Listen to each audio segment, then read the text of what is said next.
Hi guys, welcome back with another blog. I hope आप सब ठीक होंगे। मैं भी बहुत अच्छी हूँ। और आज मैं आप लोगों के साथ जो नया अपडेट आया है कनाडा की स्टूडेंट वीजा को लेके एसडीएस स्ट्रीम के अंडर उसके बारे में सारी बातें शेयर करूंगी कि अब चेंजेस आने की वजह से या फिर क्लोज होने की वजह से ये स्ट्रीम क्या नुकसान हो सकता है और इसका क्या फायदा होता था पहले। वो सारी चीजें मैं आप लोगों के साथ इस वीडियो के थ्रू शेयर करूंगी।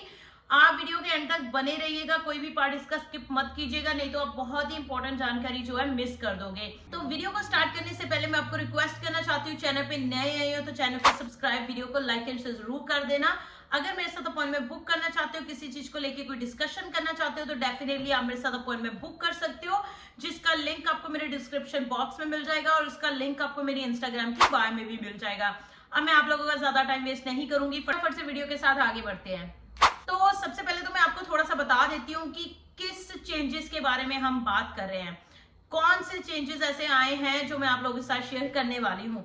एसडीएस स्टूडेंट स्ट्रीम के बारे में आपने सुना होगा, student direct stream. Student direct stream के under students Canada as an international student आते थे, जिसको 8 नवंबर से बंद कर दिया गया है राइट ऑन द स्पॉट। मतलब ऐसा नहीं है कि इतना टाइम फ्रेम दे दिया या कुछ। 8 नवंबर से पहले अगर किसी की एप्लीकेशन लगी है तो वो नॉर्मली प्रोसेस होगी।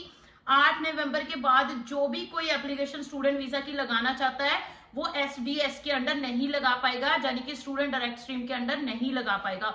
बहुत सारे एजेंट्स ने इंडिया में ये मतलब अफवाह उड़ा दी है कि अब एसडीएस बंद कर दिया तो आप लोगों को जीआईसी वगैरह नहीं करना पड़ेगा, ये नहीं करना पड़ेगा, इजी हो गया। ऐसा कुछ भी नहीं हुआ है, बल्कि आप लोगों को इफेक्ट होगा। एसडीएस स्ट्रीम बंद होने का बहुत ज्यादा असर होगा।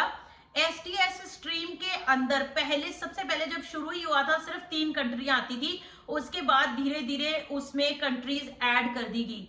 अब के टाइम पे जब ये बंद हुआ है टोटल 14 कंट्रीज एसडीएस के अंडर आती थी, यानी कि स्टूडेंट डायरेक्ट स्ट्रीम। अब आप लोग सोच रहे होंगे इसका फायदा क्या था। इसके 2 मेन फायदे थे।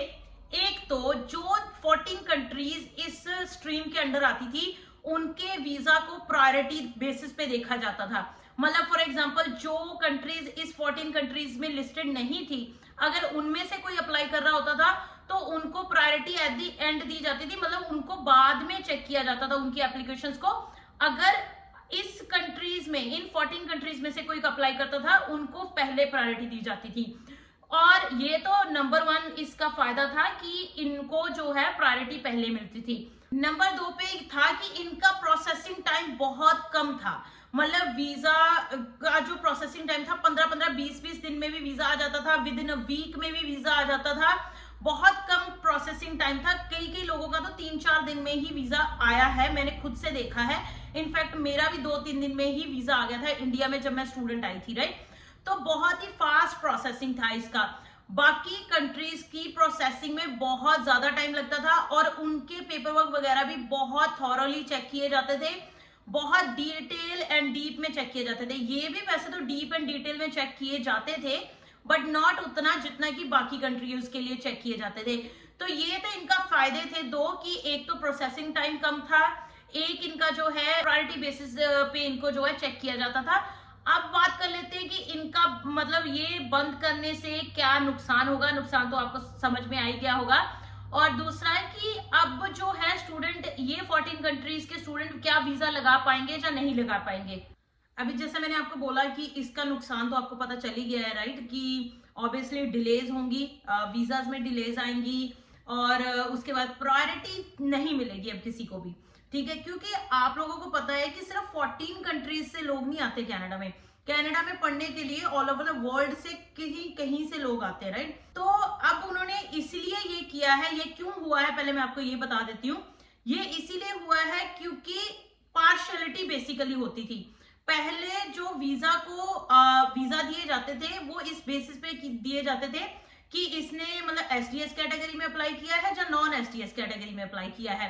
पेपर वर्क तो ऑब्वियसली अब आप सब सोचोगे तो पेपर वर्क तो चेक होता ही था, पेपर वर्क चेक होता था, बट उन 14 कंट्रीज को प्रायोरिटी इसीलिए तो बोला गया है कि प्रायोरिटी मिलती थी क्योंकि उसमें ज्यादा चीजें चेक नहीं होती थी। अब उन्होंने ये बोला है कि बाकी की कंट्रियों के लोगों को भी जो है इक्वालिटी मिलेगी, बेसिकली इक्वली सारी चीजें देखी जाएंगी। सारी कंट्रीज के लिए सेम देखा जाएगा, पेपर वर्क चेक किया जाएगा, जिस बेसिस पे वीजा लगना चाहिए उस बेसिस पे वीजा लगेगा, ना कि ये देखा जाएगा कि इसने एसटीएस कैटेगरी में अप्लाई किया है या नॉन एसटीएस कैटेगरी में अप्लाई किया है। तो जैसे मैंने आप लोगों को बताया कि अब देखेंगे कि अब फिर जो एसटीएस वाले हैं, जो पहले एसटीएस के अंडर आती थी कंट्रीज, अब वो कैसे अप्लाई कर सकते हैं। जैसे बाकी के लोग अप्लाई करेंगे, मतलब नॉन एसडीएस कैटेगरी के अंडर सारा कुछ सेम रहेगा, आपको जीआईसी, आपको सब कुछ सारी चीजें सेम रहेंगी।